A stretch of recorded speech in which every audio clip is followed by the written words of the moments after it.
Ayata. Yo, Gucci. Strap to the bone, chat to me chrome. Fire one in a them head, shot to the dome. Them boy they no bad, chatter when me know. Only bad when the man friend pop pill alone. Tall rifle a roll under me clothes. One west a run road that a fi be known. Browning bad bitch, not silicone. Rich badness, fat belly full. Them boy they no ready for the gun life. Give them a pitchfork and a grung knife. Press the chip clock on the front line. If the road dark, he become bright. Me dog them a killer when a sunlight. We was a transform when it turn night. Chris Kalish cuff we black and white. With the red light on the front eye. Toppy show, tap about things where you nothing do. Toppy show, Kel taking a me and that a no fi show. Rifle bind them big like puppy toe. A tall rifle a mat we be go fi four. Toppy show, Batty boy stop chat where the fuck you know. Thing them ram up in a skin them. Time you get lead poison in an infection. Make your dopey rise quicker than inflation. And the high cost a living in bed from the inception. That's how the thing been tan. Start off slow, now the thing get strong. A one west and it never take long. Now we a do the road mad injection. Toppy show, tap about things where you know fi know. Toppy show, Kel taking a me and that a no fi show. Rifle bind them big like puppy toe. A tall rifle a mat we go fi four. Toppy show, Batty boy stop chat where the fuck you know. Them boy they no ready for the gun life. Give them a pitchfork and a grung knife. Press the chip clock on the front line. If the road dark he become bright. Me dog them a killer when a sunlight. We was a transform when it turn night. Chris Kalish cuff we black and white. Make the rain fall and the ground dry.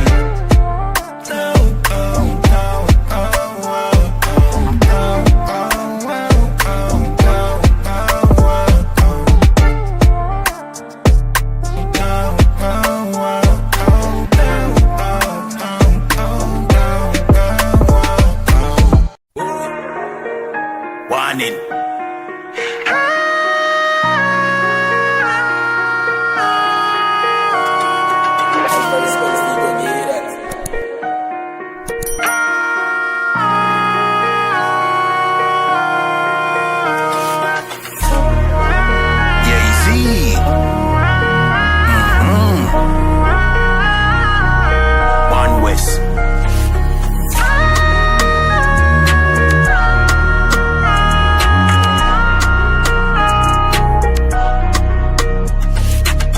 Say this from me heart on a rum chat. Here we contact, get your gunshot. Make the sun dark and the ground black. We plant calm but I never agriculture. I know the eagle in the tongue. The eagle when young people that are the vulture. Said them evil never the vulture. They coulda run pan diesel that a fi punja. Away the blood clot. Do some gun back. Away the blood clot. Do some gun back. Easy we coulda squeegee inna the Honda. Sleepy gunshot beat him inna him slumber. Greedy fi make them dopey a the younger. Glad say me nah pre when me the younger. That no mean say no pussy can try. Pussy try run up and give with them life. Can't see penalty give with 3 points. This one west boy you must see one die. Away the blood clot. Do some gun back. Away the blood clot. Do some gun back. Don't start war with we. You will see, you'll see. My dog them are real. Better agree. Don't start war with we. You will see, you'll see. My dog them are real. Better agree.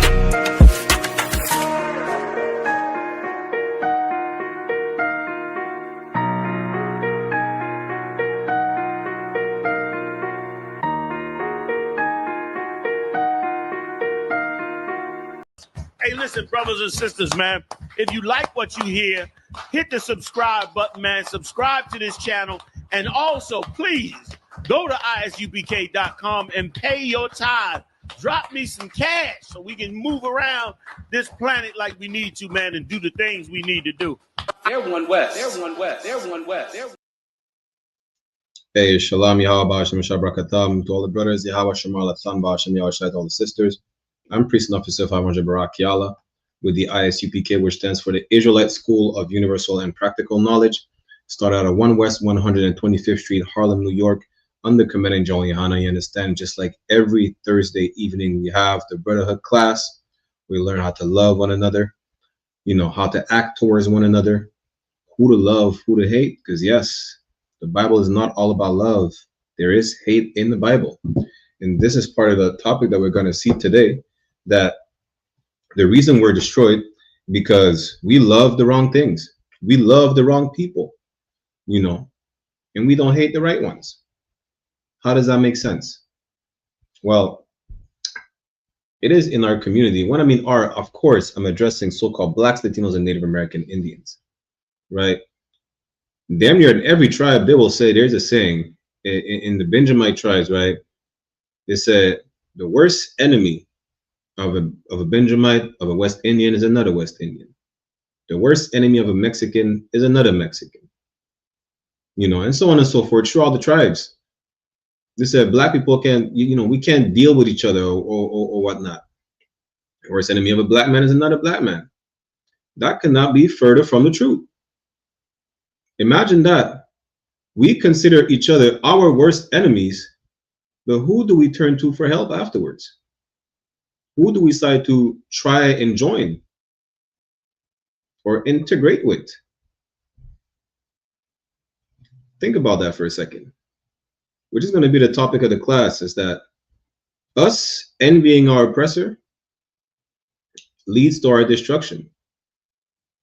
The reason we're destroyed, you know, when I say oppressor, I'm not just talking about so-called Caucasian people, the Edomites, the devil the Bible speaks of. No, every single nation we're trying to join that is not of our nation, once we envy them, we decide to follow them, we decide to adopt their ways, that leads to our destruction. You understand? Our worst enemy is a heathen nation, is a strange nation. This is who our enemy is. The best ally so-called Blacks, Hispanics, and Native Indian have is another so-called Blacks, Hispanics, and Native Indian. Nowhere else. What are we going to do? You know, here's the problem. Because we've been taught, like, we need to understand another thing, right? We have 400 years of being conditioned to hate each other. Like, sometimes it reminds me of a camp tape I've seen, right? We probably all of us seen, especially if you're in the school. But it's Captain Kapash.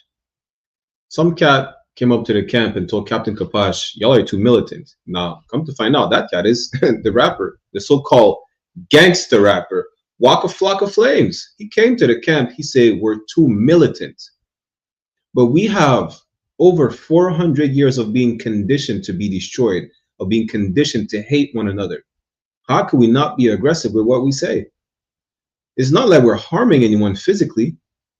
We're just saying, listen, it's time for us to leave every single nation alone and start to focus on us and only us. Because nobody else cares about us but us. Commander General YAHANNA keeps saying it. We are the only thing we got. And guess what? Right now, our people are going through it.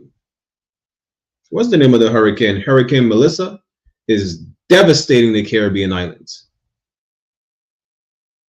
I didn't hear not one Palestinian, not one African, not one Asian say, well, let's pray for Jamaica. Let's pray for Puerto Rico. Let's pray for Cuba. Let's pray for Haiti. Let's pray for Dominican Republic. I didn't hear none of them say anything. But then they will turn around and say, why don't you pray for Palestine? Why? Because not one Palestinian prayed for Jamaica. Not one Palestinian prayed for Haiti. Like right now, they're being devastated by a hurricane. and they still would ask us for compassion, you know, to look at what they're going through, for mercy. Why you ask me for a prayer? Why you ask me for any goddamn thing? Guess what? We still give it to them. We still pray for Palestine. When I say we, I'm talking about our people in general, right? Our people still pray for Palestine. Our people still pray for Ukraine. But now when it's time to turn around and pray for us, crickets. Everybody's quiet. Following the oppressor, envying them, you're going to see it leads to your destruction. And it seems that there need to be more disastrous events happening to our people for us to understand that it's time for us to separate and come back to the Lord. Because every time we decide to follow these heathens, every time we decide to follow these strange nations, we've been more and more destroyed. None of these strange nations have the solution. You know how I know where's the proof? Salakia. Our people are converting to Islam just to fight the ideology of white supremacy in the Roman Catholic Church and its different branches like Christianity, Baptism, whatnot. Islam is the same exact thing, just the Arab version. You understand? Our people look towards everything but the Bible, which is what belongs to us. You're not going to use an excuse like, well, the Bible's a white man's, but we can't follow it. We are going to turn on and celebrate Halloween tomorrow, you goddamn hypocrites. You're not going to celebrate Christmas on the 25th.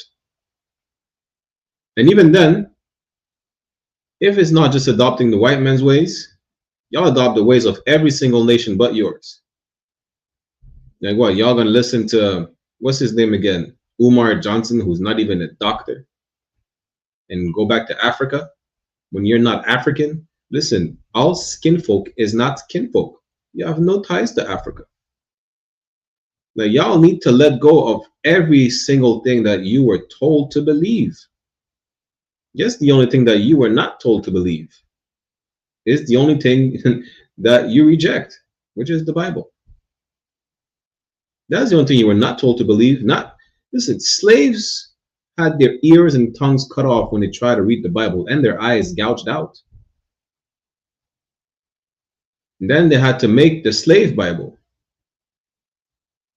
Why did they have to make a specific? Why not let the slaves read the original Bible? Because they would have another Nat Turner. That's why. There's another brother. I forgot what's his name. We covered his name, his story during one of the history classes, right? One of the black people in Montreal. He read the Bible. He said, well, damn, my people are not supposed to be slaves. I forgot his name. We're gonna go back to these history classes on Sundays. You understand? The point is, this is our blueprint for every single issue that we face on a daily basis. You understand? And one of the reasons, like, you have to understand the psychology of why we're trying to be like these oppressors. You know, you have to understand psychology. It's like, we want to be like everybody else. Let me give you an analogy. A lot of kids, they start smoking and doing drugs just to be like the others, just to be cool, because because that lifestyle is promoted as what's trending. Listen, kids today, you know, they just tattoo themselves and drink codeine because it's fun, because that's what's being promoted as fun. When has it ever been fun to be a junkie? Imagine that. You understand? These nations, there's a propaganda that's being pushed at, you know, especially towards our people, really just towards our people, because these nations are doing lasciviousness by nature. Our people are made to believe that living an alternative lifestyle is fun. They're made to believe that being a criminal, you know, there's no other way than to be a criminal. Why? Because, you know, the people we see as successful, right, as a whole, they're not hiding their criminal history. I mean, Donald Trump is a felon. Like, you understand? You think like, well, maybe we try to be like the East Indians and do what the East Indian do. A thug is the East Indian word. Every aspect that we adopt from these heathens, we're pushed to believe that it's a better way than being who we are. Why? Because our people is not dumb. We're the smartest people on earth. And guess what? We're seeing the condition that we're in. We're like, well, damn, we're left. We're still slaves.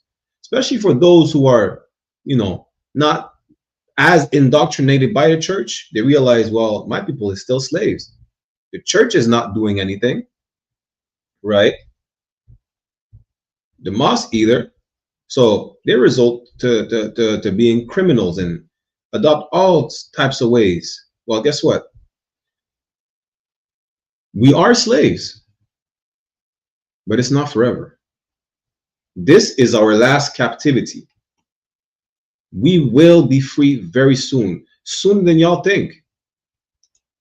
All these events that we're seeing throughout the world, whether it's the hurricane, do you know how many earthquakes happened like the past couple of days just in the Caribbean? I ain't even talking about the rest of the planet. These are all signs. The government's collapsing, civil war, race war. These are all signs that Christ is coming back very soon. When he comes back, he's coming to redeem his people, which is you, so-called Blacks, Latinos, and Native American Indians. You just have to be patient. I know it's not easy. It's not. They damn near beat the fight out of you for 400 years. You know, it's not easy. But our God is a God of war, and we are his children. We are men of war. We are to fight every day. You understand? Let me pull Lamentations real quick, right? We'll go to Lamentations chapter 4. And then we get into the topic of the class. Lamentations chapter 4, verse 22. Any questions or comments, type it in the chat. We are live on I.S.U.P.K, Montreal, Toronto, UPK La Puraneta, and Haiti on YouTube and Facebook. Type in your questions or comments in the chat. Make sure you're clicking the sign-in link at the beginning and the end of the class as well. You know, if you're not in the school, do your 90 days, get your Hebrew name and all the benefits that come with it, because it's time like never before to come into the school. You understand? Let me share my screen. Is the book of Lamentations, chapter 4, verse 22. The punishment of thine iniquity is accomplished. Every single time, you know, we do something wrong, we get punished. But never forever. And then when it says forever, it means for a long time. You have to understand the context of it, right? That's why, you know,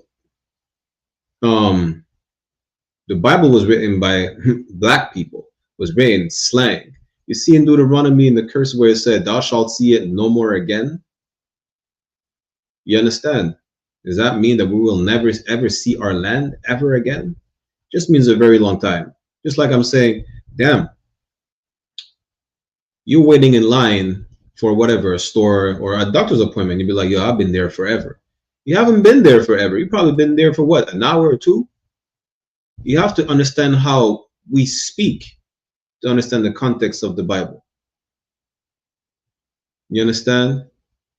The punishment of thine iniquity is accomplished, meaning our punishment is coming to an end. We've been put on timeout for what, 400 years? Yeah, it's coming to an end right now. O daughter of Zion, which is another name for the nation of Israel, the 12th tribe, so-called Blacks, Latinos, and Native Americans. He will no more carry thee away into captivity. The captivity that we're in right now, us being under the white man's foot, this is our last slave master. This is our last captivity. The kingdom of heaven is at hand, just like Christ said. And we will be in rulership. You just have to be patient. You know. And it's not an easy task, but it is not impossible. And it must be done. You cannot give up and be like, well, damn, I'm broke, so I'm going to go sell drugs. Just get a job. Guess what? You think you're broke, you're going to go sell drugs, and then you're going to make money and not be broke no more? Drug dealers are broke. They live in the ghetto. Listen, you sell drugs and you're still broke. Just get a job. You know, like, make it make sense. You understand? You got to be patient. This is our last captivity. What do you want? Do you want to be rewarded in the kingdom, or do you want to, you know, be the least in the kingdom? That's what Christ said. Think about it. I don't want to be the least in the kingdom. I think I'm oppressed enough. You understand? And we're here in these classes so that you understand that you're being taught wrong. You're being told not to care, not to give a damn. You have to start caring. You have to start giving a damn. And that's how you're going to start changing. And if you really think you care, well, you would sit in these classes. Then you're throughout the week, you have this class. There's not one excuse for you to be missing, to not be in these classes. And if you miss it, who knows? Maybe you're at the slavery right now. Maybe you can't watch the classes live. You could just rewatch it. You could message us, isupkmontreal@gmail.com. Wherever you are, look up the I.S.U.P.K in your zone or the closest one. isupkcanada@gmail.com, isupkit@gmail.com, whichever. isupkfrance@gmail.com. There's no excuse for you to not be in the school. You understand? Let's finish the verse.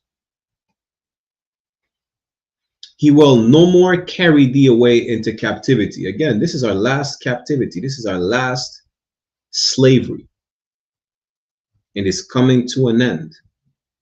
He will visit thine iniquity, or daughter of Edom. Now, for those who wants to say that the white man is not the Edomites, I heard someone say, I heard someone said the Arabs are the Edomites. This is dumb as hell. Because who is our slave master today?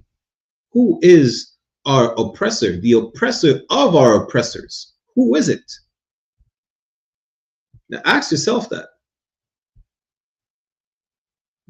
Who took us on slave ships to the Americas and the Caribbean, back and forth to Europe? Who did that? It's not the Arabs, the so-called Caucasian race, the Edomites, the children of Esau, O daughter of Edom. The Most High will revisit their transgression. You know, if you ask yourself, well, we've been going through so much, the Lord forgot about us. You know, if he's a just Lord, why he didn't punish them? Everything, yeah, everything, there's a time for everything. Don't worry about it. Their time is coming too. He didn't forget. He will visit their transgression, their iniquity. O daughter of Edom, the whole nation. You understand? So, okay, let's end it right here. We'll go to Philippians chapter 4, verse 11. This is what we have to understand, right? Our people are so destroyed. We just gravitate towards anything that give us a false light in the darkness that we're in. Just that little false hope. You know, that's why when you're broke, you decide to become a criminal. This is not your culture to be a criminal. You should not be a thug. If you don't believe me, listen, a lot of people think that it is our culture to be a thug. Let me show you where the word thug comes from. Right? Before we get into the verse. I'm going to show you where the word thug comes from. Let me share my screen. This is where the word thugs come from. A thuggy. What is a thuggy, you may ask? Well, it's simple. Look at this picture right here. These are the original thugs. This is where the word thugs come from these people. Now, mind you, they would set up shop in your neighborhood. They will tell their children to stay away from you because you are a thug. Next time you're being called a thug by any East Indian, Pakistani, Sri Lankan, just tell them to look up the word thuggy. You know, and they just say, well, thuggy is not a thug. Look what it says right here, a group of thugs. You understand? These are the real thugs. Thuggy was a network of organized crime in medieval to postmodern centuries of gangs that traversed the Indian subcontinent, murdering and robbing people. A member of Thuggy was referred to as a thug. Listen, you cannot make that up. Just let them know next time, right? They want to call you a thug, just let them know that they are the real thugs. They are the thugs. They are a thuggy.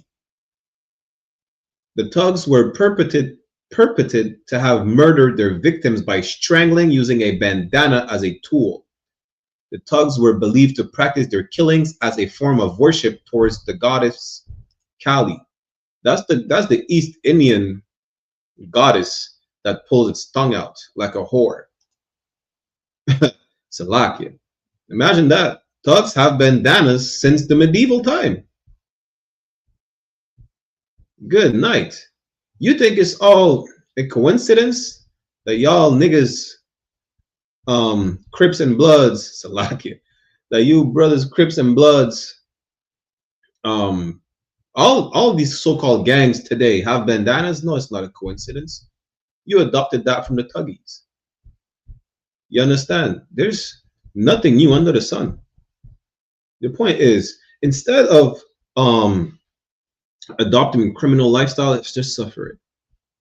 The Lord will provide.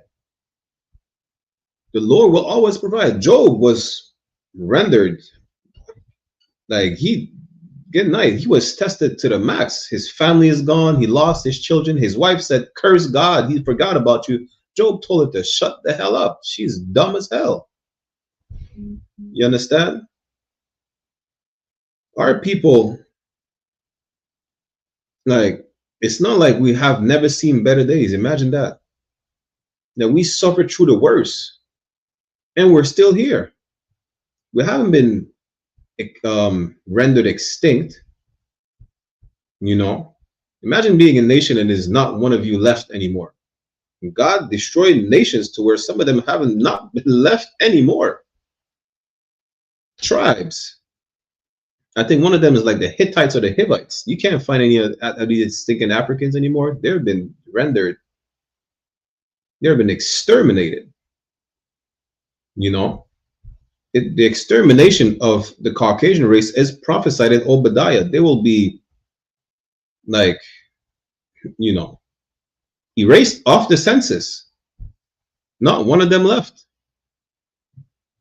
Imagine being that. But guess what? You've been going through so many hardships. You've been going through so many captivities, and you're still here. Of course, we're destroyed spiritually, but guess what? One of the main reasons we're destroyed spiritually is because we fall after these disgusting nations. We want to be white so, especially white people. Good night. We want to be white so bad. And I'm trying to ask yourself, what is so good about them that you want to be like them? Look at true history, right? Before we get into the verse. True history, what do? They commit genocide. You know, they rape everything that has a heartbeat.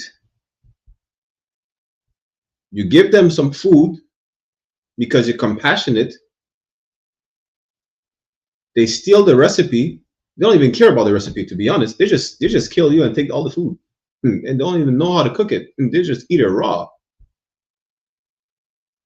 And then they steal everything. And then, you know, talking about copyright infringement. The whole white society is made from copyright infringement. Imagine that. What is so great about being like that, like them? Now that's one oppressor you want to be like. What is so great about being a Muslim. Didn't you know the Arabs had you in captivity? The Arabs enslaved you. Why would you want to be a Muslim? Like, what's different? How is it different from being a Christian? Both of them enslaved you. We need some explanation. Then you want to be an African. The Africans did that too. They enslaved you. They make, you know, they don't like you. I just seen a clip. Officer Kai, one from Jamaica. Shout out to Officer Kai, one from Jamaica. Lord be with the brothers over there, right? This Nigerian woman said that her Nigerian teacher treated her like crap her whole life because the Nigerian teacher thought that she was Jamaican. Now, come to find out, they're both Nigerian. She apologized. She's like, no, imagine if she was actually Jamaican. They're showing you time after time. They despise you.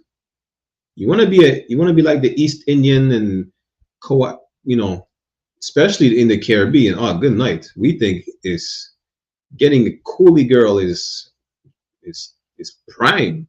No, it's not. East Indians in Trinidad call you thugs.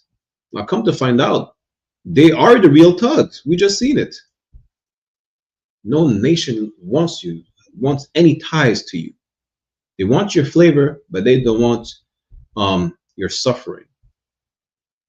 You understand? In the times that we're in right now, we can't afford to crack and be like, yo, I'm gonna have to adopt some of their ways to try and make it out. Make it out where? Nigga, make it out the hood. You're still gonna be, listen, you're $1 million slave if you're talking about making it out the hood. What are you talking about? In the I.S.U.P.K, we want to make it out of captivity. You want to make it out the hood. We're talking about making it out of captivity. You're gonna have to be patient. You're gonna have to endure it till the end. That's what Christ said. Let's get it real quick. I wanted to get another verse first, but let's get it real quick, right? Go to Matthew chapter 24. Where is it? Verse 13. That's especially for all those Christians out here talking about everybody will be saved. This is another cut for them Christians, because that tells you who will be saved as well. Matthew chapter 24, verse 13. But he that shall endure unto the end, this is what we have to do until Christ comes back and deliver us. We have to endure till the end, never give up. The Lord is a man of war. You think he had, it's not even in his dictionary, giving up? What are you talking about? The only thing you could give up, you know what? Is your lust. Give up wanting to be like the heathens. Give that up. Anything that is righteous, you hold on to it. You endure till the end. You understand? Matthew 24 and 13. But he that shall endure till the end, the same shall be saved. So Christ comes back, you gotta enjoy till the end. Who cares if you're looked at as an outcast because you don't want to marry another nation? You don't celebrate Christmas. You don't celebrate Halloween tomorrow. Guess what? If you don't celebrate Halloween tomorrow, you're one of the best parents ever. You know why? They just put out an article saying they lacing all the candies with drugs. Good night. If you celebrate Halloween tomorrow, you hate your kids. I'm gonna tell you right away. You know, listen, the adults are not safe. If the adults are not safe, what makes you think the kids are safe? Damn. Just know this. Again, Christ said, but he that shall endure until the end, the same shall be saved. Who cares if you're an outcast because you don't celebrate everything that everybody celebrates? You're not supposed to. You're supposed to be holy, which means to be separate, meaning set apart. You're going to be set apart and not celebrate Halloween and not celebrate Christmas and never celebrate your birthday. You're never going to marry a white woman. You don't even going to look at them. That's how you want to be. Separate so that you never adopt the East Indian denomination of a thug. You're not. You understand? Christ said, he that shall endure till the end, the same will be saved. We have to endure until the end. We have to suffer. Life was never easy. You know, they portray us as, yes, you could go ahead and sell drugs and be rich. That's all they do. They push propaganda to brainwash you.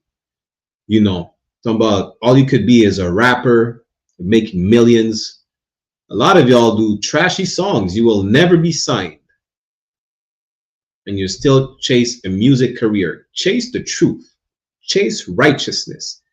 Chase the kingdom of God. That's what you need to chase. You understand? What is it again? Matthew chapter 6. And then we're going to get into Philippians, right? Salakia. Matthew chapter 6. What is it? Verse 33. We're going to make another class about the whole Matthew chapter 6 again, because I know a lot of people want to know, what do I do when I struggle? That's what you do. You serve the Most High and he will provide. Matthew chapter 6 verse 33. This is what you should seek. But seek ye first the kingdom of God. The whole chapter from verse 24 on down to the last verse is about you can't serve the Most High money. You're going to have to choose a side. You can't think about, well, I'm starving to death, so I'm going to go rob the grocery store. You know, my shoes have holes in them. My clothes stink, so I'm going to go steal some clothes. You can't think like that. You understand? Well, it is a sin to marry, to interracial marriage, but I can't find a sister, or the other sisters I found, they don't want me, or they're married. So what am I going to do? I'm going to sleep with a heathen. You can't think like that. The Lord knows what you need. He will give you a wife, if not multiple wives. If you're a sister, he's going to get you a husband. He's going to get you clothes, going to get you shelter, he's going to get you food, going to get you drink. You know, he's going to take care of you, just like he takes care of the animals. The animals just have to be animals. You don't have to do nothing. Just the cat be a cat, the bird be a bird, and that's it. And the Most High provides for everything. For the plants, it's raining right now today where I'm at. The Most High is making it rain on the grass. The grass keeps growing. He provides sun. You know, the Most High takes care of everything. The only thing that you have to do, so-called Blacks, Latinos, and Native, is to obey the Lord, and he will provide. The only thing that you should seek is this, Matthew 6 and 33. But seek ye first the kingdom of God and his righteousness. This is what you should strive to seek, should strive for. To be righteous. What is it to be righteous? It's to follow the law, statutes, and commandments. Not to follow the white man. Not to follow the Arabs. The Arabs don't follow the law. The Arabs sin all the time. If we don't have the same God, that's a lie. You know how I know? Because that's what the Quran says. Yeah, y'all, you see why I got you right there. The Quran says we don't follow the same God. You know, the Quran says we don't have the same laws. The Quran says you can eat pork. The Quran doesn't stop you from eating shrimp, crab, and lobster, or oysters, or other unclean, you know, animals. That's how I know I could never follow the Quran. I could never. Because under certain circumstances, you have passed a sin. The Bible doesn't give you any license to sin. You understand? Salakia. Matthew 6 and 33. But seek ye first the kingdom of God and his righteousness, and all these things shall be added unto you. That's all you need to do, is to seek righteousness. And this is what we have these classes. We teach you how to seek righteousness. Listen, the first thing you need to do is come to these classes. You don't have a physical building to go to, no sweat. You can't physically come to the building, go, I don't know, you're slaving. You're on your job. No sweat. Tune in online. You missed it. No sweat. Rewatch the class. You don't have any excuse. You're doing like Moses, who didn't want to do the work. God tell him, what are you talking about? Not only am I with you, I got Aaron who's going to speak for you. You have no excuses. Just like Moses didn't have an excuse, you don't have an excuse. Come to class. You understand? Now let me go to the verse I wanted to bring up. Go to Philippians chapter 4, verse 11. Not that I speak in respect of want, for I have learned in whatsoever state I am, therewith to be content. Be glad with what you got. You know, you got to be glad with what you got. And maybe you will look at things differently. Maybe you will look at things like, you know, I don't have to follow white people to be successful. What is success? What are the standard of success today? Ask yourself these questions. Like, what does it mean to be successful? We think I want a successful rap career. What does that even mean? Lil Wayne is a millionaire. The brother's so destroyed, I don't even think he knows what day is today. How many of amazing artists die of drug abuse? You understand? And they're quote unquote successful. They made it out the hood. Ask yourself that. I want to be, what is to be successful? What, you're gonna follow the white man who's the biggest drug dealer on the face of the earth and try to become the next Pablo Escobar? Pablo Escobar was not successful. He died with a bullet in the head. They're saying he got shot. They're saying he shot himself. Who cares? He's not there no more.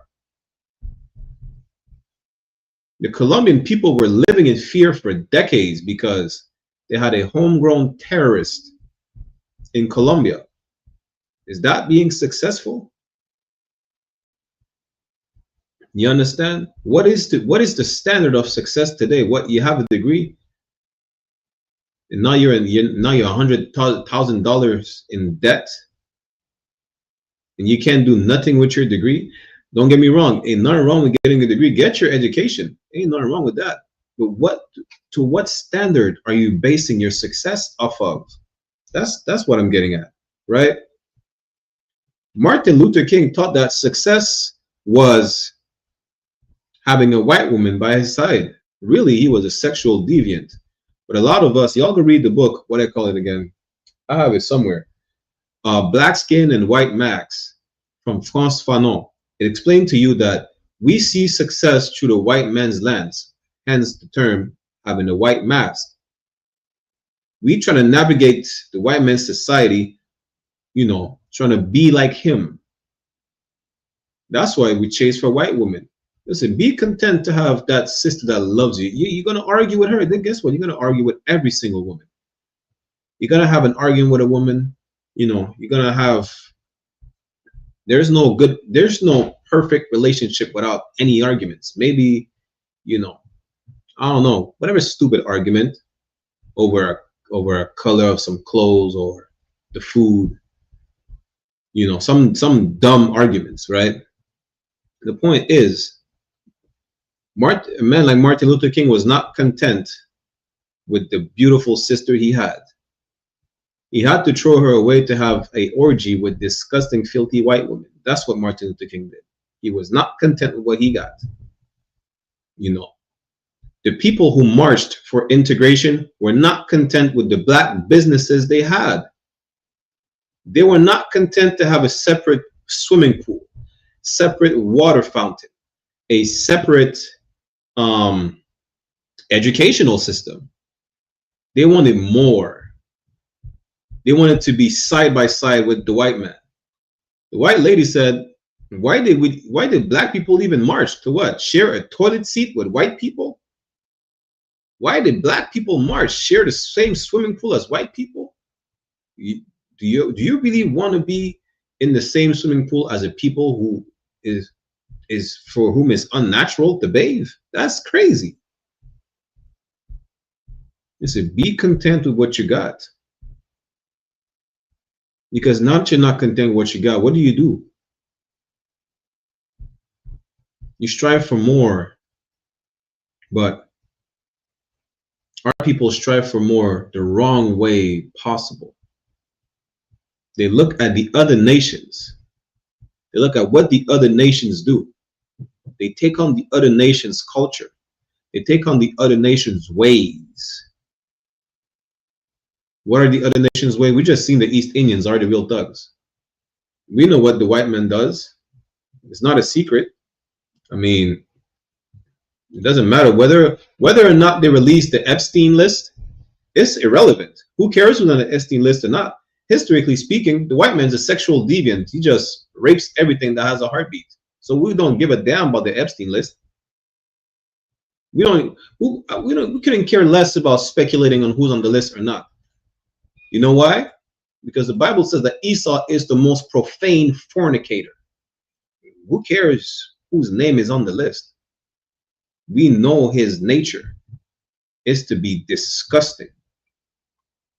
You understand? This is Hebrews chapter 12, verse 16.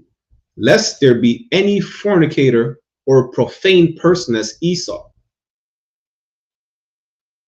Imagine, I don't want to say imagine, but for lack of better words, imagine any unimaginable act of deviancy. Just know the white man already did it. He did. And if he didn't do it, he's going to create it. So who cares who's on the Epstein list? We know the white man is a sexual deviant by nature. This is what the Bible says. Hebrews 12 and 16. Lest there be any fornicator or profane person as Esau, who for one morsel of meat sold his birthright. Good night. Who did you learn? Who did you learn it from to not being content with what you got? You see it right here. You see it right here. Let's go back to Philippians. Philippians 4 and 11 says, not that I speak in respect of want, for I have learned in whatsoever state I am therewith to be content. Especially as a slave in captivity. Don't strive to be, ain't nothing wrong in having a successful business. A lot of brothers in the school have businesses. Sisters in the school have businesses, right? And the Lord is with you. You're unstoppable. When the Lord is with you, when the Lord is not with you, guess what? You're going to become a rapper. You're going to make millions. You're going to ice out your face. Put diamonds in your mouth. You're going to become a drug addict. And then you're going to die of overdose because the Lord is not with you. You know, you're gonna be a sister. You're gonna be over sexualized to sell records or to sell a line of clothing. The Lord is not with you. Now you're a whore, and you've been ran through, and who knows, probably even worse. You understand? Be content with what you got. Appreciate the small things, and the Lord will be with you. He's gonna give you even more and even more. Twice, 3 times better than what you got. You get me? Because we're taught in this society and not being content with what we got. Ain't nothing wrong in wanting better, in wanting a better situation, but look at how we do things to achieve better positions, better situations, better things. We look at the oppressor and we adopt his ways. Even us forming a gang, besides the thuggies of India, right? Forming gangs and stuff like that, we model ourselves after the Italian mob. Listen, Birdman said Cash Money was like the mafia. Nigga, nah. who lied to you? Said Cash Money was like the mafia. The Jamaicans, good night. They said Don this and Don that. I know so many Dons. You're not Italian. We have to understand that adopting these ways will just destroy our people even more than already destroyed. Like, it's to the point where the heathens, you know what, let's get Psalm chapter 83 real quick. Psalm chapter 83, the heathens don't even have to budge a finger. All they have to do is make sure that you sin. Right, let's go Psalms 83 verse 3, yeah? Psalm chapter 83 verse 3 says, they have taken crafty counsel against thy people. for time's sake, right? This is talking about the heathens, the strange nations. They had a council, they had a meeting together against us. Now it's to the point where they don't have to lift a finger. Where the white man says, you just let these people kill each other. So that's it. And every heathen is part of the plan. And consulted against thy hidden ones. Salaki, verse 4. They have said, come and let us cut them off from being a nation, that the name of Israel may be no more in remembrance. Y'all don't even know y'all the same people. Y'all fight over a block, over a city, over a state, over a hair texture, over a language barrier. Y'all are dumb as hell. And this is the state that we are rendered to. Why? Because we decided to look at the heathens. It's not enough to be holy and to be special. We want to be like everyone else, which is the reason that our nation is falling. Not forever though. We're coming back to the law, statutes, and commandments. You know. That's why you have to be separate from these heathens. You understand? And this is not the first time. Like throughout the Bible, I'm going to show you a great example, right, of how, you know, Salakia, of how this is our following after the heathens is our demise. We think we never have enough. We think, you know, we're doomed without them. The truth is they're doomed without us. You understand? But real quick, let me get Proverbs chapter 3, verse 31. Then we're going to give you throughout the Bible, you're going to see we should have never been like the heathens, ever. And I'm going to show you exactly that history just repeats itself until it doesn't no more, because this is our last captivity. We have learned from our mistakes. We will not repeat these again, because we are not going to slavery ever again. Proverbs chapter 3, verse 31. Envy thou not the oppressor, and choose none of his ways. Which nation on the face of the earth do not oppress you? So-called Black, Latino, and Native. Which nation do not oppress you? Which nation do not benefit from your oppression? Ask yourself that. You understand? Ask yourself, who do not benefit from oppressing so-called Blacks, Latinos, and Natives? Every nation does. And if not, name me one that doesn't. Every single nation, just the fact that they're able to move over here, they're able to, how you call it, immigrate, you know, or whatnot, is because a genocide was committed against the Native American Indians. You know how the Polish people are able to live in Chicago, and the Ukrainians and all these people are able to move and live Chicago and establish themselves? You know how? Because a genocide was committed against the Native Indians. Because a Haitian man founded the city of Chicago. You understand? That's how. Don't believe me? Y'all could just look it up. Y'all think we're making stuff up and say your black people made everything. A Haitian man founded the city of Chicago. Yeah, look it up. The black people don't benefit from anything in Chicago. The only thing that black people can actually benefit from in Chicago is the truth.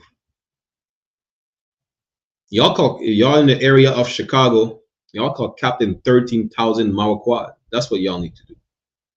You understand? And he will show you that the only reason you are oppressed, the only reason you're the state that you're in, right? Because you decide to follow the heathens, worship their God, follow their ways as opposed to following the ways of the Lord, following your God, following your culture. You envying your oppressor is the reason you are destroyed. You understand? Envying your oppressor and following his ways leads you to abandon your ways. Your ways were given by the Most High God of the Bible, the one and only God, the God of Abraham, Isaac, and Jacob. You understand? His laws, his statutes, his commandments that you throw away, that you break by following the heathens, by wanting to be like them. What the Bible says, Proverbs 3:31 said, envy thou not the oppressor. You should not want to be like him. You should not want to look like him, to smell like him, you know. And that's just not white people. All these nations are oppressing you. The Africans, the East Indians, the Chinese, the Arabs. White people is really the oppressor of your oppressors. He's oppressing everyone. He's even oppressing himself. That's why in Proverbs, what is it, 29:2, it says, when the righteous are in authority, the people rejoice. When we are in authority, everybody will be glad that, damn, finally, it's over. We're finally under righteous rulership. Until then, it says that the people will mourn. Well, guess what? You should not want to be like the people who is ruling the earth right now that are causing everybody to mourn. You should not want to be like the villain who everybody's complaining about. You should not. That's what the Bible says, Proverbs 3:31, envy thou not the oppressor. You should not want to be like, I don't know, listen, regular, irregular, dangerous, and they're all dangerous white people. There's not one of them who's not dangerous. You should not want to be like that. You should not choose any of their ways. In Canada, they legalized marijuana, I think, what, 5 years ago? No, what am I talking about? 7 years ago? Right? You don't choose none of it. Don't choose the ways of a drug addict. Don't you know that they are the biggest drug addict? Why would you want to be like them? They are the most deviant people on the face of the earth. The people over there who are bombarding the Palestinians, they claim to be us. They claim they're the real Jews when they're not.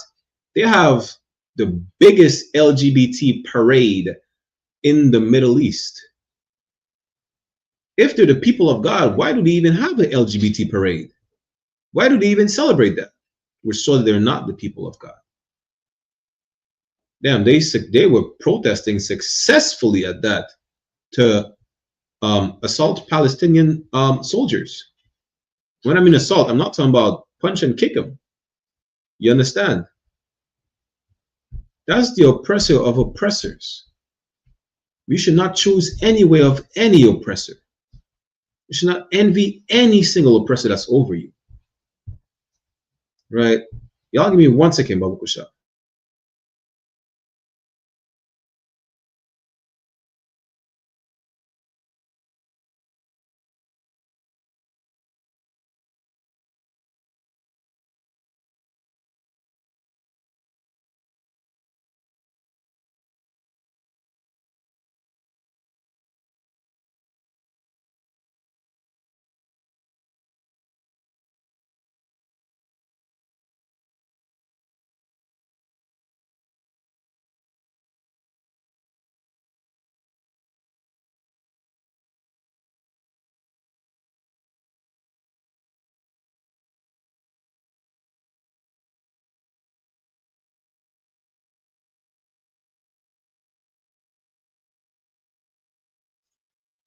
Salakia had a little interruption.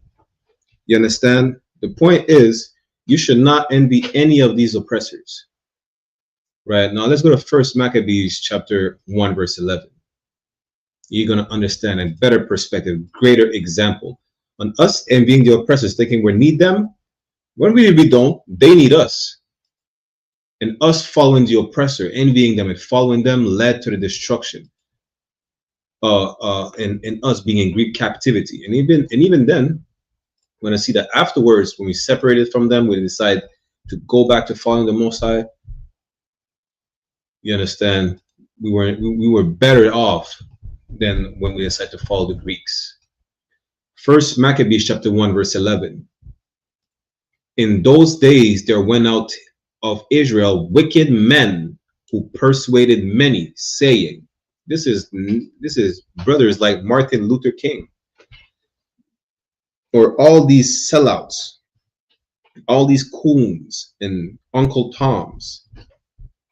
They said, let us go and make a covenant with the heathen that are round about us.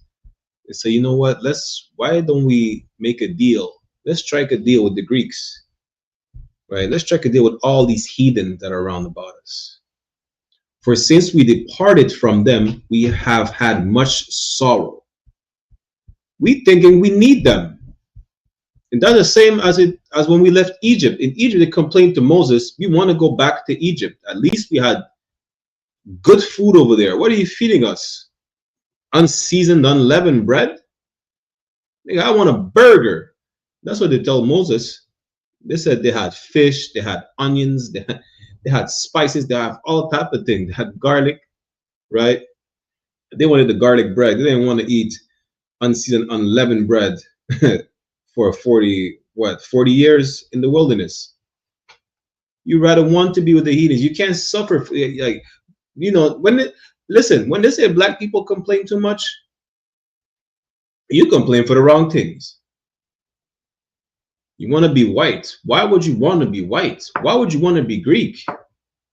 The Greco-Romans, like, they damn near, listen, the Greco-Romans legalized pedophilia. Didn't you know that the Romans only kept women just to breed? If they could have children with no women, they would have got rid of the women. That's what the Romans said. Why would you want to be like them? Like the white women said, why did black people march to share the same toilet seat and swimming pool as us? That was dumb. It was. And it was also dirty. Salaki.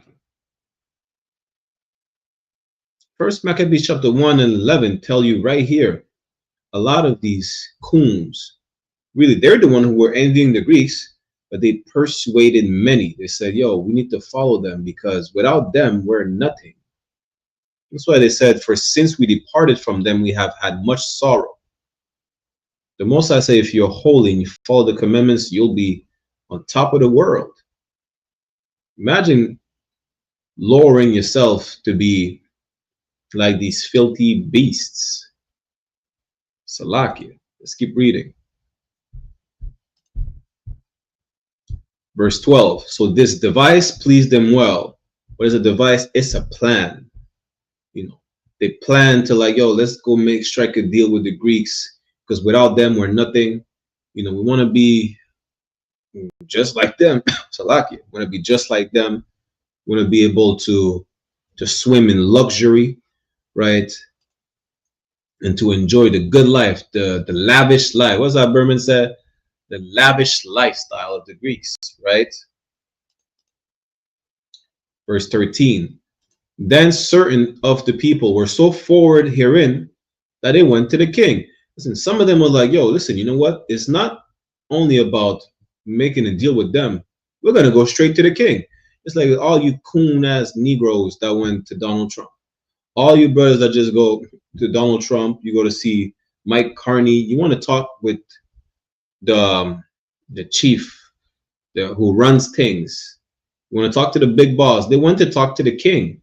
They're like, yo, listen, whatever we have to do to be able to live the lavish lifestyle that you're living, to be part of this society, to be integrated and assimilate to y'all, that's when they went to tell the king they'll do it. That they went to the king who gave them license to do after the ordinances of the heathen. King said, yeah, go ahead, just do anything that we do. You have my permission. Imagine that. You put the king on a higher pedestal than the Most High God. What did we read last week or 2 weeks ago? Isaiah, what is it, 31 and 3? The Egyptians are just men. They're not gods. Well, the Greeks are the same. What can the king do? What can this king do that God can't do? You understand? This is why you're destroyed. Because the Most High is not protecting you when you don't follow him. You want to follow the homosexual heathens? Well, guess what? You're going to be destroyed just like he is. Salaki. Verse 14. Whereupon they built a place of exercise at Jerusalem according to the customs of the heathen. Like you're defiling your land just to please the heathen, just to be like them. This place of exercise is a gym. Go look where the gym come from. Gym is short from gymnasium, which is, we got that from the Greeks. Y'all don't believe it? Watch this.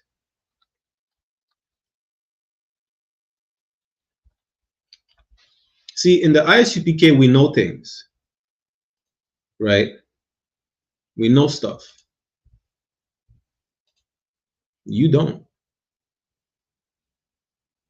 We don't just make up stuff over here, right? We built a gym in Jerusalem because we wanted to be like the Greeks. The word gym is short form of gymnasium, which comes from the ancient Greek word gymnos, meaning naked, and gymnazein, to train naked. Y'all think it's a surprise y'all see all types of sexual deviants in the gym today? They were always deviants. They were training, they were lifting weights naked. They were running on the treadmill naked. Not a treadmill, it's a stretch, Salaki. The treadmill as a punishment for slaves. The point is, they were exercising naked in the gym. And this is who you wanted to be like. You built a gym for naked people in the Holy Land because you wanted to be like the Greeks. You understand? The word gym is a short form of gymnasium, which comes from the ancient Greek words gymnos, which means naked, and gymnazein, to train naked. Ancient Greek athletes trained without clothing, which is why the word gymnasium literally means a place for naked exercise. And this is who you wanted to be? This is what y'all did in Jerusalem after following the Greeks? What did we read again earlier? Proverbs 3:31. Envy thou not the oppressor. What was there to envy there? To envy thou not the oppressor and choose none of his ways. It is a sin for you to uncover anyone's nakedness. It's a sin. Listen, as a man, the only nakedness you're supposed to see is your women nakedness. That's it. You're not supposed to look at anyone's nakedness. You're not supposed to just show your nakedness to the world. But guess what y'all did? Let's go back to 1 Maccabees, right? Let's start at verse 11 again, as a matter of fact. Imagine that, because y'all complain that, well, without the heathens, we're nothing. Well, damn. 1 Maccabees chapter 1, verse 11. In those days there went out of Israel wicked men who persuaded many, saying, let us go and make a covenant with the heathen that are round about us, for since we departed from them, we have had much sorrow. You think you're nothing without these heathens who train naked. You think you're nothing without following the Greeks, who are a disgusting, filthy, deviant people. Imagine that. Now you want to be like them? Just like Martin Luther King said, let's just join hand in hands, little white boys with little black girls and little black boys with little white girls. And then what happened? We became nothing. For since we departed from them, we have had much sorrow. Since we integrated with them, we have had much sorrow. We're going to show you that just now.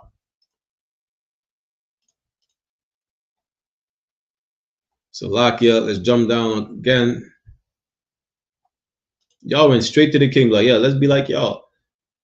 1 Maccabees chapter 1, verse 14. Whereupon they built a place of exercise at Jerusalem according to the customs of the heathen. What was the custom of these heathens? To train naked. To be a deviant. You understand? Look up the custom of the Greek Empire. Look up the custom of the Greeks. Well, we're going to have good night. You know what? We're going to do a whole history class on the customs of these nations that we decided to adopt. Let's keep reading. Verse 15. And made themselves uncircumcised. That is not literal. You cannot reattach your foreskin. This is talking about being like everybody else. Because when you're circumcised, it's a metaphor that the foreskin is cut off. It is set apart. Not like everybody else. Now you made yourself uncircumcised. You're like everybody else. And forsook the holy covenant. You forgot about the covenant that was separated. The covenant that was set apart only for the children of Israel, passed down from Abraham, Isaac to Jacob and to his 12 sons. That's why it's a holy covenant. It's not for everybody. Not everybody had the promise. Only the nation of Israel. You understand? And y'all forgot about that. All you have to do is to follow the commandments and you'll be above everybody. Y'all forgot about that. Y'all were like, well, we want to be like the Greeks. They're the one running the show. What? Damn. And y'all built a naked gym, a naked place of exercise at Jerusalem. And joined themselves to the heathen and were sold to do mischief. You understand? You're going to see that how you think, well, we had much sorrow when we departed from the heathen. Let me show you that we had much sorrow joining to the heathens. First Maccabees chapter 1 verse 20. And after that, Antiochus had smitten Egypt, because they took over Egypt. That's why you have Cleopatra in them. He returned in the 143rd year and went up against Israel and Jerusalem with a great multitude. I thought we had much sorrow when we departed from them. Those same Greeks that we decided to join turned around and came to slaughter us. He went up against Israel and Jerusalem with a great multitude. He brought the whole army to kill us, to enslave us. This is the story of the Maccabees were enslaved into Greek captivity. And these are the same people you decided to join. This is just like, you know, so-called Negroes, Latinos, and Native voting for Donald Trump. And now guess what? He put out the executive order to arrest and deport everybody. Imagine that. What you're seeing today is the same thing we seen at the time of the Maccabees. You know, after striking a deal with them, after striking a deal with Trump, after electing Trump again, Trump is turning around and saying, well, we're going to deport everybody. ICE is arresting Latinos. They try to deport natives. They're arresting black people as well. This is the same exact thing, because these are the same exact people. They are the devil the Bible speaks of. Their nature never changed from century to century to century. Just like you never changed.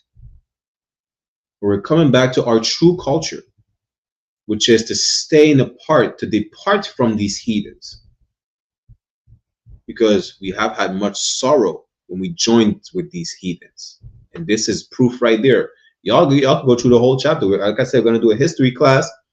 In the feast of Hanukkah is coming up, so we're definitely going to go through the Maccabees, right, in more details. But let's keep reading for time's sake.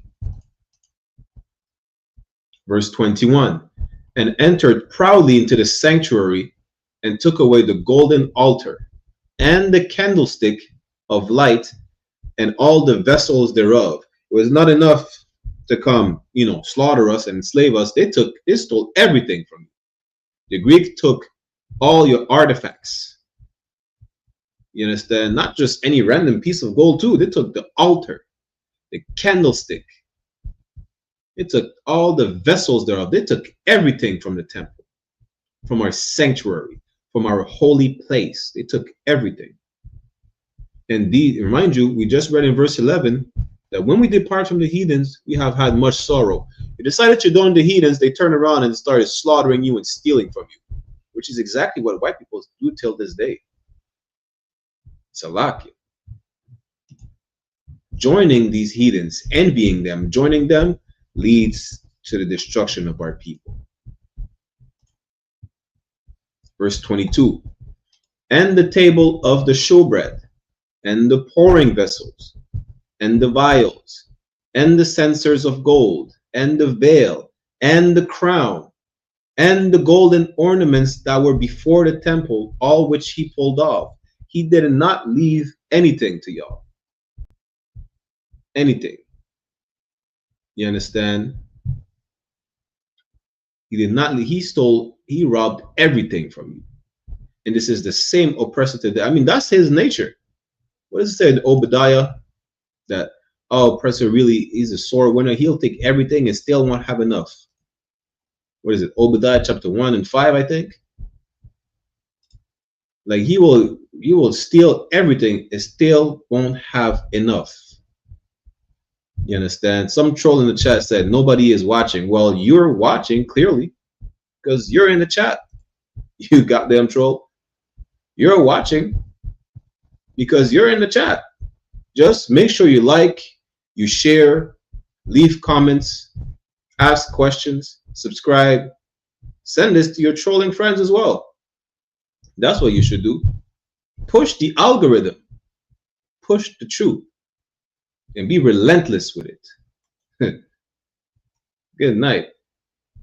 Salakia. First Maccabees chapter 1 verse can we drop it? No, let's go a bit more, right? Verse 23. He took also the silver and the gold and the precious vessels. Also he took the hidden treasures which he found. Yeah, they're just robbing the whole temple, the whole people there. Yeah, I wanted to go down to verse 24 as a matter of fact. First Maccabees chapter 1 verse 24. And when he had taken all away, he went into his own land, having made a great massacre and spoken very proudly. This is our people right there. You understand? Till this day, they speak very proudly on how they quote unquote discovered America, quote unquote discovered Canada. You understand? Built these so-called great British and French and Spanish empire. They're speaking so proudly of it. How do they do that? By a great massacre, by enslaving us, by colonizing us. That's how they did it. The Greeks did the same. These are the same people. They're all Edomites. This is their nature. This is what they do. From thousands of years ago until this day. You understand? And why did it happen? Why did the Greeks do that? How could it have happened to us? Guess what? We read in verse 11, we decided to join these people. And this is what happened. We forgot about the law. This is the only way these nations are able to overcome us. And I'm not speaking on personal opinion, whatever. I'm speaking as an oracle of God, like the Bible says to do, because what I just said is in the Bible. I know some of y'all may not believe me. Don't believe me. Believe what the scripture says. You understand? Real quick. This is the book of Judith, chapter 5, verse 20. Now, therefore, my Lord and Governor, if there be any error, any mistake, any iniquity, you understand? Now, therefore, my Lord and Governor, if there be any error against this people, what people? It's talking about the nation of Israel. If we have any mistake, any sin, any flaw, this is what happens. And they sin against their God. You know, it's talking about the nation of Israel, because only the nation of Israel has an actual living God. Only the nation of Israel is liable to sin, which is transgressing the law. Let us consider, and that this shall be their ruin. Let us go up, and we shall overcome them. That's exactly what happened in the Maccabees. We are to be a holy people. We are to not envy our oppressor and choose none of his ways. What did we do? We said, well, ever since we departed from the heathen, we've been sad. Let's join the Greeks. And then build a good night. I can still believe this. Imagine we built a gym for naked people in Jerusalem. And then we're shocked that, damn, the Greeks is stealing and slaughtering us and enslaving us. God said, don't follow the heathens. He said, be holy. And you went and assimilated to the Greeks, one of the most lascivious, disgusting type of Edomite. Good night. Well, this is why our people are destroyed. Why? Because we envy our oppressor. Envying the oppressor will lead you to follow them in their ways. Whether it's the Edomites, the Ishmaelites, the Hamites, it doesn't matter. You should be a holy nation, a holy people, set apart from everybody else. Let's go back to 1 Maccabees. 1 Maccabees chapter 1, verse 24. And when he had taken all away, he went into his own land, having made a great massacre and spoken very proudly. Yeah, that's exactly what they do till this day. They speak very proudly on how they say they built America. How? They slaughtered the natives and they enslaved blacks, Latinos, and Native American Indians. That's how. You understand?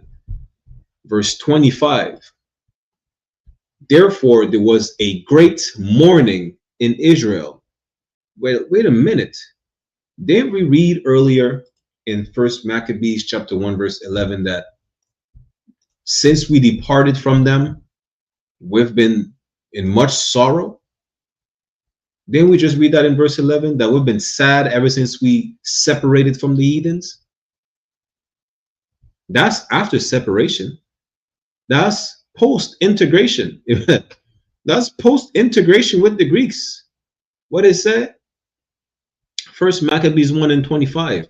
Therefore, there was a great mourning in Israel in every place where they were. Just like today. Y'all voted for Donald Trump. There was a great mourning in the Latino community. Y'all voted for Donald Trump. So-called Native American Indians were shocked that ICE was pulling them over. You voted for Donald Trump and you think that you didn't have the same plight as your Hispanic brothers. Now black people are getting arrested by ICE. Yeah. You following your oppressor leads to the destruction of your people, of your nation. You think you need them. That's Martin Luther King right there. Right after integrating with white people, Martin Luther King, after having his orgy with these white women, he had post-nut clarity. And he said, well, damn, my dream is actually a nightmare. I feel like I have led my people into a burning house. This is exactly what we're reading right here. 1 Maccabees chapter 1, verse 25. Therefore, there was a great mourning in Israel. Martin Luther King was like, whoa, I led my people into a burning house. And we've been mourning even more ever since. In every place where they were. Because don't think it's just in the South or in the US that this idea of integration. Listen, Martin, they renamed a park in Uptown in my city. They call it the Martin Luther King Park. Martin Luther King was considered a martyr for blacks and Hispanics. But he was nothing but a false prophet. He was nothing but an agent, a plant, however you want to call it. He was a sellout, just like these people who sold us out in the Maccabees, wanted to join the Greeks. They convinced everybody, just like Martin Luther King convinced everybody we had to march for integration. They turned around and they slaughtered us. They turned around and they bombed Black Wall Street. They turned around and they stole everything from us. It's like all you people who voted for Trump, now they're turning around, they're deporting everybody. And there is a great mourning in the nation, in every place where we are. You understand? Let's jump down to verse 57. Give me 1 second. First Maccabees to 1 verse 57. Mind you now, for time's sake, I'm gonna just break it down. We're not even allowed to follow our laws. We're not even allowed to be Israelites. And a matter of fact, I'm gonna show you this book. Let's read it, and I'm gonna show you something that just happened a couple days ago, which is proof that we are the biblical Jews of antiquity. I'm gonna show you that just now. Just bear with me, right? First Maccabees chapter 1, verse 57. And whosoever was found with any the book of the Testament, or if any committed to the law, meaning if you realize that, well, damn, you know what, we should separate from the heathens. Let me not eat pork. Let me not attend the gym. Why? Because they're all naked over there. You know, let me not eat pork and shrimp, crab, and lobster, and just let me not follow the Greeks or these heathens. Let me go back to following the law. The king's commandment was that they should be put to death. It was a death sentence for you to follow the law. It was a death sentence for you to not be a whore. It was a death sentence for you to not be a homosexual. Imagine that. Like, imagine that the LGBTQ community say, well, we were oppressed. We were oppressed. We were oppressed. We were forced to adopt your ways. And if we didn't just even eat pork, we were put to death. This is what comes with following the heathens. You understand? Let's keep reading. Verse 58. Thus did they by their authority under the Israelites every month to as many as were found in the city. You understand? Listen, every month they found some Israelites and they killed them. Verse 59. Now the 25th day of the month they did sacrifice upon the idol altar, which was upon the altar of God. I think it's right here where the Greeks sacrificed pig on the altar, if I'm not mistaken.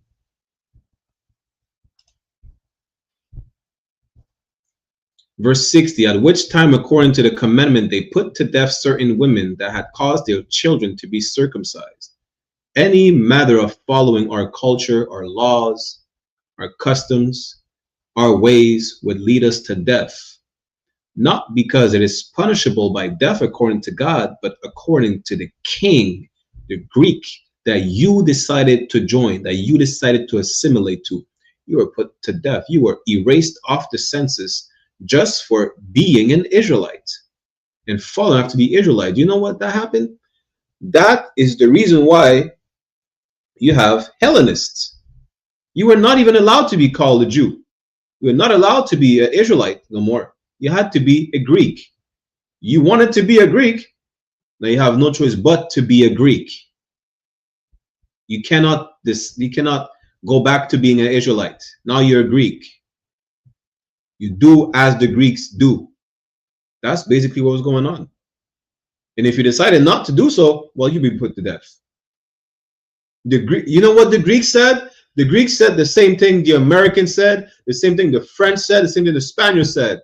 You know what they said? They said, the only good Israelite is a dead Israelite.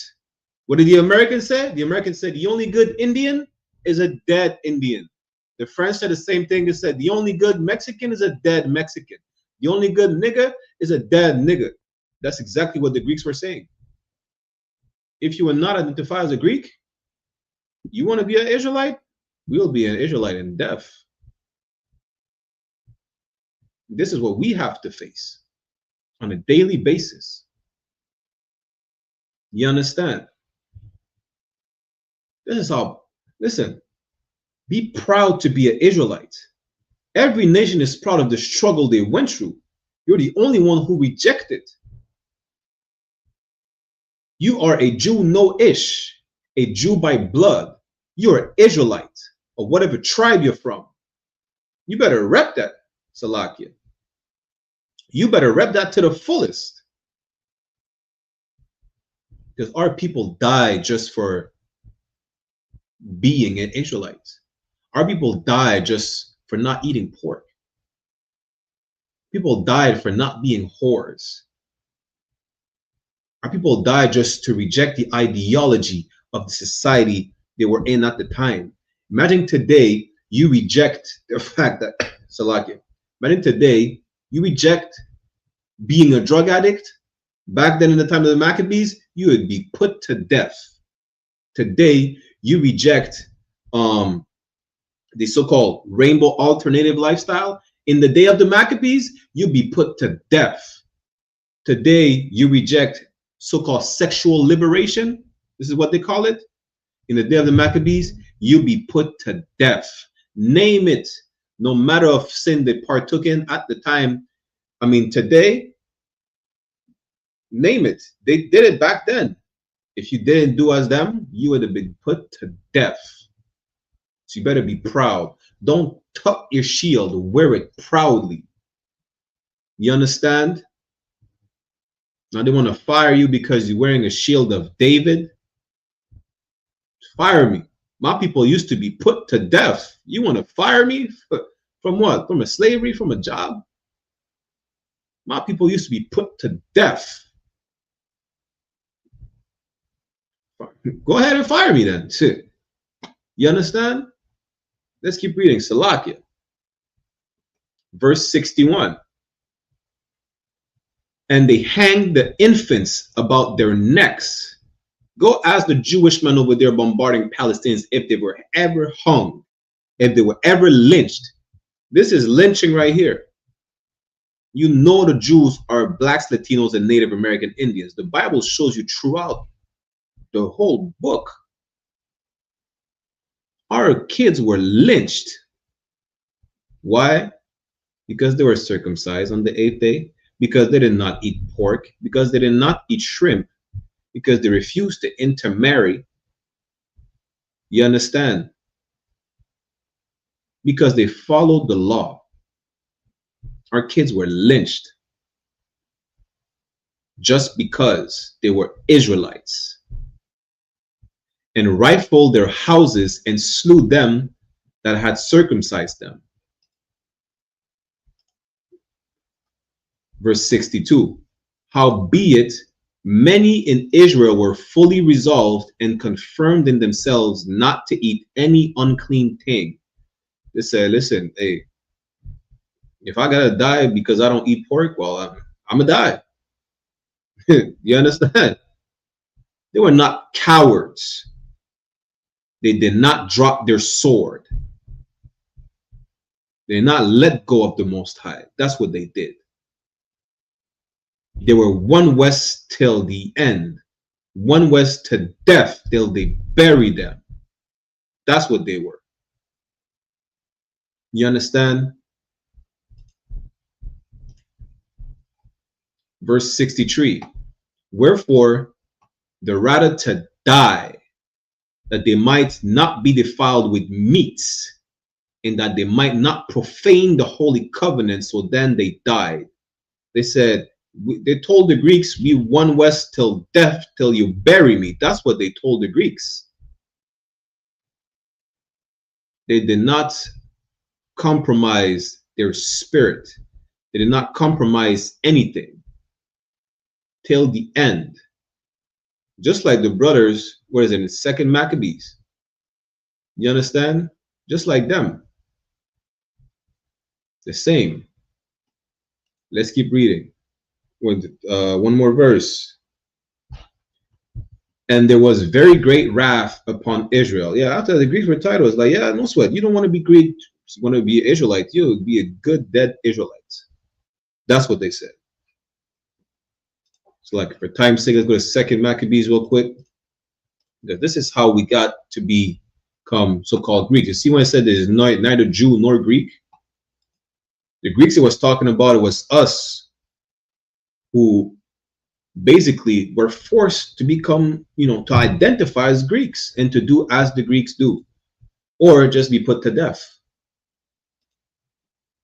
2nd Maccabees chapter 6 verse 6 says, neither was it lawful for a man to keep the Sabbath days or ancient fast. You were not even allowed to keep the Day of Atonement. Imagine that. You're not even allowed to observe the Sabbath. or to profess himself at all to be a Jew. It was forbidden. It was a death sentence for you to say that you are an Israelite. Paul said, I am an Israelite of the tribe of Benjamin. Paul would have been put to death under the Greeks. You get me? So people ask me, yo, where are you from? They say, I'm an Israelite. Say it proudly. Say it as proudly as you say that the white man is the devil the Bible speaks of. You understand? It says the truth shall set you free. Just, if you're so-called black, Latino, or Native Indian, descendant of the slaves in the Caribbean and the Americas on your father's side, on your father's lineage, you are an Israelite. Say it proudly. There was a time where our people would say it and be put to death at the hands of the Greeks. And then they became Hellenists. They became Greek by nationality. When I say nationality, I mean by citizenship.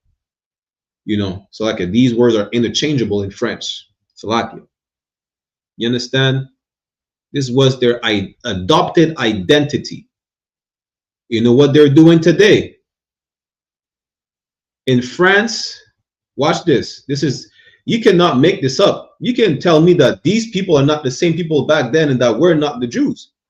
In France today, they are trying, which most likely will, make it legal, right? Make it illegal, Slovakia. They're trying to ban Creole, which is a language that is most spoken by French Benjamites, as myself. They're trying to ban Creole from France. This is how you're going to get this. And this is the same way we got Hellenists in the Bible. This is the same way our brothers became Greeks.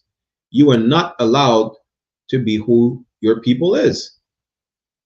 You're going to find out that they're banning Creole. Nobody's going to be able to speak Creole. And those who do are going to have to hide to do it. Well, because of that, guess what? The Most High will destroy France. You will see the Eiffel Tower burn down by the hands of God. You understand? Because you're oppressing his people. You're oppressing the tribe of Levi. You built the Eiffel Tower with the debt that you imposed on the Levites, who are the Haitians. You poisoned the French Benjamites with a carcinogenic pesticide. Now we have the highest rate of prostate cancer in the world. God will destroy France because of that. You understand? The French came to Canada. They looked at the Mohawk people of the city of Montreal today. They said, these people are the scourge of God. They have to be exterminated. That's what the French said when they came over here. The white man will make you believe that Canada was built with a native and French alliance. The French said they needed to exterminate the natives when they came over here. What are you talking about? The white man is the devil, meaning the deceiver. He's lying about everything. You understand? It's Salakia. Let's go real quick for time's sake. Let's go to 2nd Ezra's. Might have to do a part 2. 2nd Ezra's chapter 13. Let's jump down to verse 40. This is the book of 2nd Ezra's chapter 13, verse 40. Those are the 10 tribes which were carried away prisoners out of their land in the time of Hosea the king. These is talking about the northern kingdom, so-called Latinos and natives, right? It says, those are the 10 tribes which were carried away prisoners out of their own land in the time of Hosea the king, whom Salmanessar, the king of Assyria, led away captive. This is when we were led away captives by the Assyrians. And he carried them over the waters, and so they came into another land. Verse 41. But they took this counsel amongst themselves, that they would leave the multitude of the heathen. They did the opposite that brothers did in the book of Maccabees. They say, yeah, we're not going to join them. We're not going to stay with them. We're going to leave the multitude of the heathen and go forth into a further country where never mankind dwelt. For time's sake, this is America. Y'all can read more about it. Listen, there's multiple interviews with so-called natives that say, we came from the east, from a far country in the east. Y'all could cop the book. You know, let me see if I could put it on the screen, right? Y'all go cop these books from Captain Kataza. You understand? I got the whole collection. I'm waiting for the 5th book. Salaki, sir, if you're seeing this, you understand? Y'all cop these books. They're available on Amazon. Issachar, son of Jacob. Reuben, my excellence. A tribe called Gad. We came from the east, right? The 3rd one, we came from the east, explains to you how the so-called Northern Kingdom ended up here. It is very well documented as well. You know, let's get back to 2nd Ezra, right? Verse 42, that they may dare, that they might dare keep their statutes, which they never kept in their own land. You know why? Because in our land, we always followed after the heathens. The Northern Kingdom said, well, we need to separate. The solution was always to be set apart. Why? Again, verse 41 says, yes, and we need to leave the multitude of the heathen.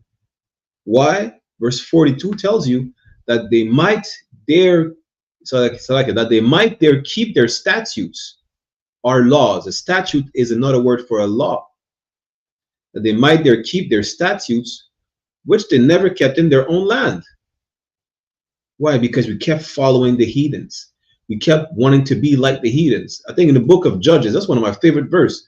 The book of Judges, God said, hey, you want to worship the God of the heathens, not the heathens having in captivity? Tell these gods to free you. I'm the one who does it all the time. Clearly, you know, you don't give a damn. You can't even show appreciation. Go tell the gods of the people who enslave you to free you now. Of course, he's being sarcastic, which shows you it's the nigger God. You know, the point is, we always had the heathens around us that we wanted to be like. The question is, why is the Most High keeping the heathens around us? You know, why would he do that? It's simple. Let's go to Judges real quick, right? I'm going a bit quicker now because we're about to end the class. Let me post the sign out link in the class. For time's sake, I'll end the class just now. Let's go in the book of Judges, chapter 2. We'll start at verse 16. Judges chapter 2, verse 16. Nevertheless, the Lord raised up judges, which delivered them out of the hand of those that spoiled them. If we, again, this whole Bible, we could do a whole history class from Genesis to Revelation. The Bible is not a religious book. We were in captivity again because we sinned. This is why we're in captivity all the time. Punishment. And don't think, well, this is horrible. I would never have my kid enslaved if, you know, he has bad grades or whatnot. Yeah, but guess what? God said, I don't think like you. You don't think like me. What's it? Isaiah 55:8. The punishment you administer to your children is not the same on the same level as a godly punishment our Father, the Most High, administers to us. Don't think of it that way. The point is, again, we were held captives.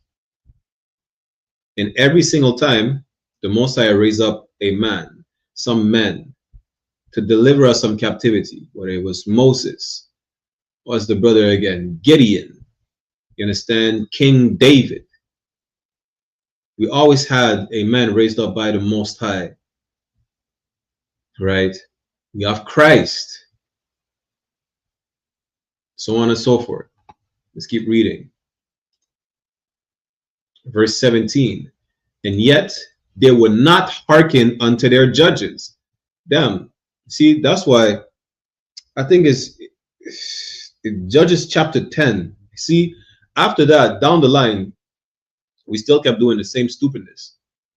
You know, we get free from captivity and we still fuck around and find out. The hard way, of course. Salakia, excuse my French. We just got freed from our enemies and we still won't listen. You know, that's why we're called a stiff-necked people. We get out of trouble, we run right back to it. That night. Judges chapter 2, verse 17. And yet they would not hearken unto their judges, but they went a whoring after other gods. Whose gods? The gods of the other nations. You envy them. Why? Because their gods let them do stupid shit. Their gods, they have gods of fertility where they have orgies in public and they're allowed to drink. You're not allowed to have orgies, that's sexual deviancy, and you're allowed to drink, but you're not allowed to be a drunk. Their gods allow that behavior. You look at it like, well, damn, this is fun. I want to do that too. So as opposed to listening to your parent, your God, you go, to the house of the little East Indians or the little white kids, because their parents let it do whatever the hell they want. That's why. Let's keep reading real quick. And bowed themselves unto them. They turned quickly out of the way which their fathers walked in. What way is that? The perfect way that the Most High set before our forefathers, which is the laws, statutes, and commandments, which is not following these filthy heathens. Abraham left his family. The Chaldeans, they were worshiping all types of, weird deities. I forgot exactly. He left them. He followed the one and true, only living God. You understand? Obeying the commandments of the Lord, but they did not so. That's what our forefathers did. This is the way that we left, which is obeying the laws. And what did we do? We decided to follow the heathens and follow their gods. We decided to do voodoo, which is African. This is a Western African religion. I mean West African religion. You understand? Santeria is the same. And people think, well, no, it belongs to us. It don't belong to us. We adopted that from the Africans. We were over there temporarily. We brought it to the islands. We were brought as slaves. That's it. We became Rastafarian. Where would we have Rastafarianism from? From the East Indians. When the indentured servants came to the Caribbean islands, we adopted Rastafarianism from them. Growing nasty, filthy dreads, which are actually called jatas. Y'all look it up. Smoking weed and thinking of being on a higher, on a higher dimension or a higher level to reach God. That's East Indian dogma. Nothing that we do today outside the I.S.U.P.K comes from us. All these philosophies, right, comes from heathens. We adopted that. Whether it's try to fight white supremacy by becoming Rastafarian or Muslim or whatnot, what do? We turn quickly out of the way which our fathers walked in. That's what we do. So let's go back. Listen, Abraham was a perfect man and was blessed. How many years Abraham lived? Like 900 years, or maybe that's Noah. Regardless, the way that they walked in, obeying the commandments, had them blessed, had them protected. They did not start asking, well, I'm oppressed, I can't take it no more. No, they didn't have to do that. The Most High was always there with them. Why? Because they walked in his way, and his ways are perfect. They obeyed the commandments. Let's keep reading. Verse 18. And when the Lord raised them up judges, then the Lord was with the judge and delivered them out of the hand of their enemies all the days of the judge. Salakia. For it repented the Lord because of their groanings by reason of them that oppressed them and vexed them. You're going to see the Lord time after time, the book of Judges. Listen, good night. We got in captivity after 9 years. We were free from captivity, and then we turned right back to doing some stupidness like following other gods of fertility or water gods or whatever the case is. And then we go right back in captivity. I think that's even in the next chapter when we were enslaved by the Moabites. But time after time, there was always men raised up by the Most High to deliver us. And then Shamgar slaughtered the Philistines. Judges chapter 2 verse 19.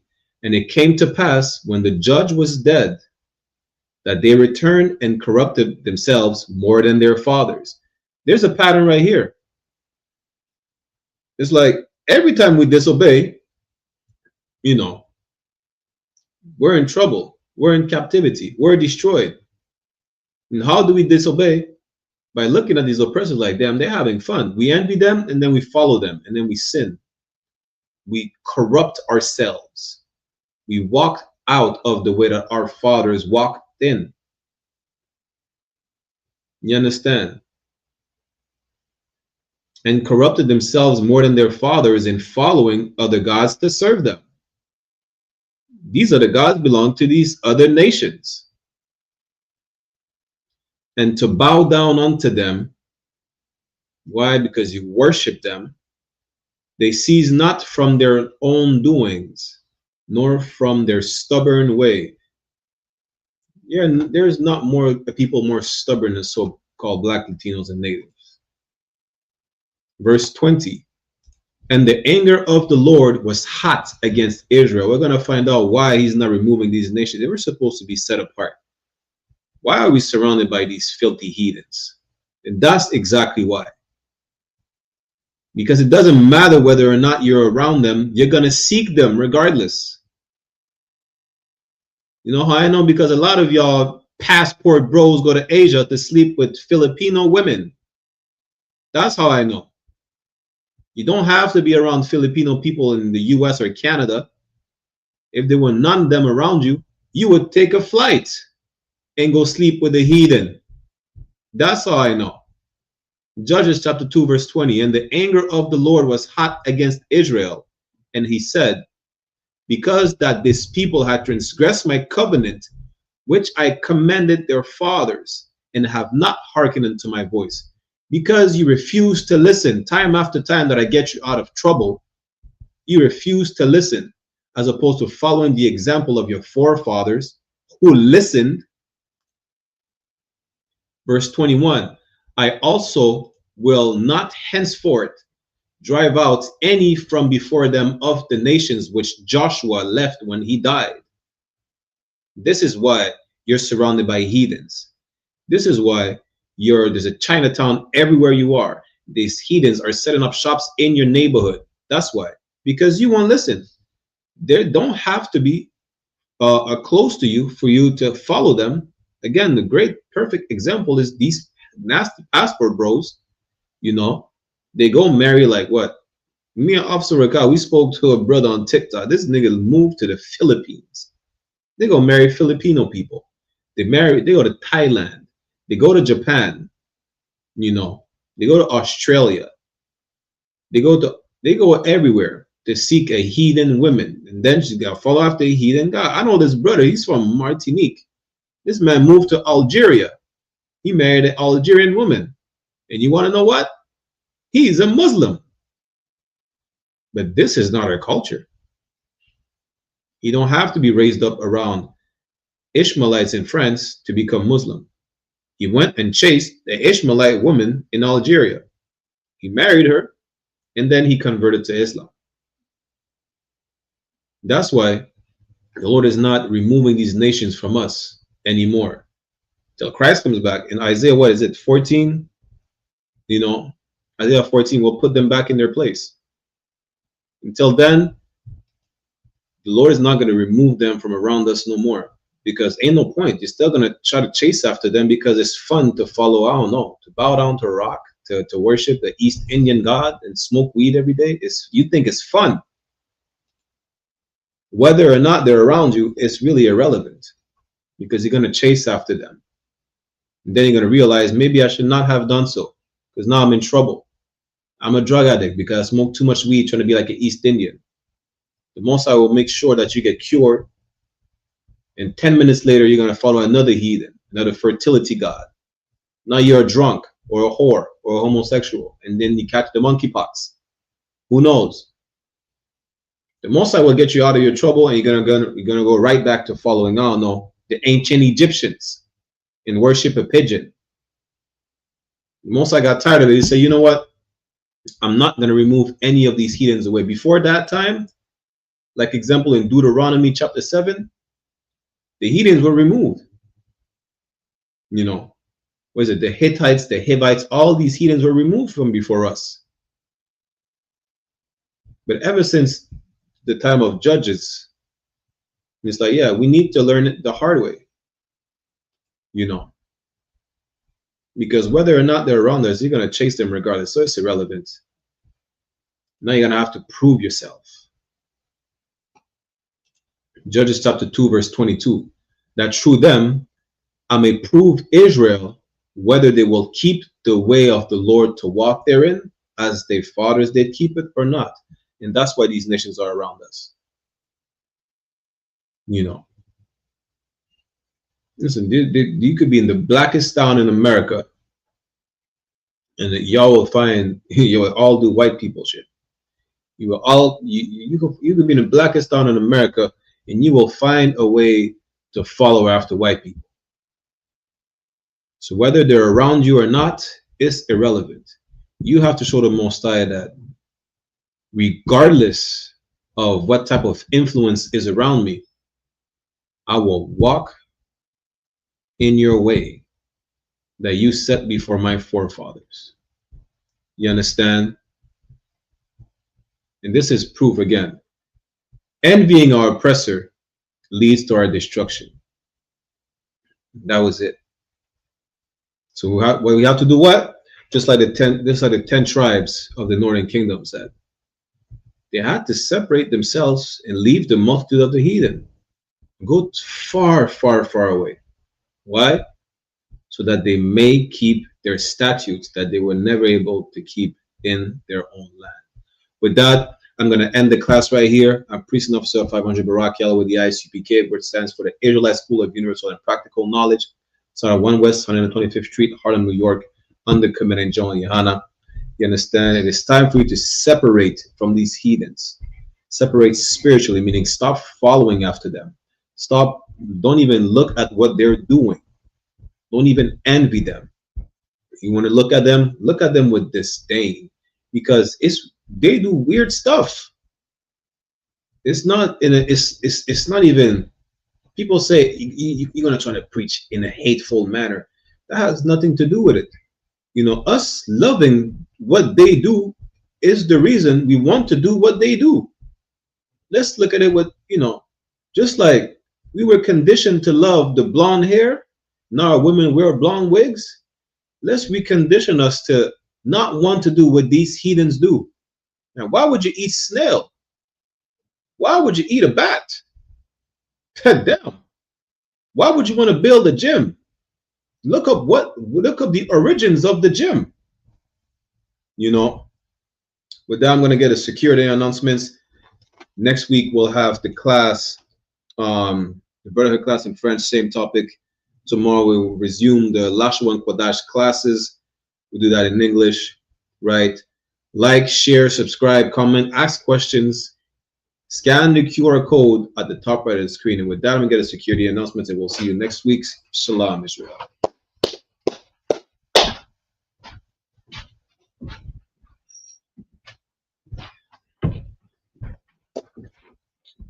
We are the I.S.U.P.K, started on 1 West 125th Street, Harlem, New York. Rule for new brother and sister. When a new brother or sister comes into the school, they're off limits for 6 months. They're to be saluted only. They're here to shed themselves of the world. If they need transportation, the teacher will arrange it. After 6 months, if a brother or sister has an interest in a particular person, he or she must get permission from the head to speak to a brother or sister. There is another 6 months in which the brother and sister will court each other. After the 6-month period, the brother and sister will get permission from the head to marry. Tithes, which is a commandment. Numbers chapter 18, verse 21, and Malachi chapter 3, verse 8 to 10. Means 10th in the Hebrew, ma'ashara. 10% of every penny of any increase the Lord gives you. Give to the treasury department or teacher. Priest fund, free will offering for priests, not mandatory, whatsoever amount you would like. Upcoming holy convocation, as previously mentioned, we have the Feast of the Dedication, which is Hanukkah in the Hebrew, which is the 25th day of the 9th month by the space of 8 days, which falls on Sunday, December 14th, 2025 for 8 days. You can read more about it in the book of 1 Maccabees, chapter 4, verse 52 to 61. Reminder to all Akim and Aquatian to check the bulletin board in the hallway of their school, the physical location, and if anyone wants to be a trooper in the school, to start wearing all black, boots, shirt, pants, headband, scarf. With that, we'll give a courtesy salute to the brothers and a courtesy salute to the sisters. Menavijal Imajam, which means to stand. We'll give a courtesy salute to the brothers. Menavijal Imajam Shabbat, Imajam, Barak, Yahweh Bahasham, Yahweh Shai Brakatam, meaning Yahweh in the name of Yahweh Shai, bless y'all. Right? Yajamata means hands down. Sar, which means to turn. Turn if it's the sisters, we'll give them a courtesy salute as well. Menavijal Imajam Shabbat, Imajam, Barak, Yahweh Shamar, Alathan Bahasham, Yahweh Shai, meaning Yahweh, watch over y'all in the name of Yahweh Shai. Yajamata, class dismissed. Yeah. One West.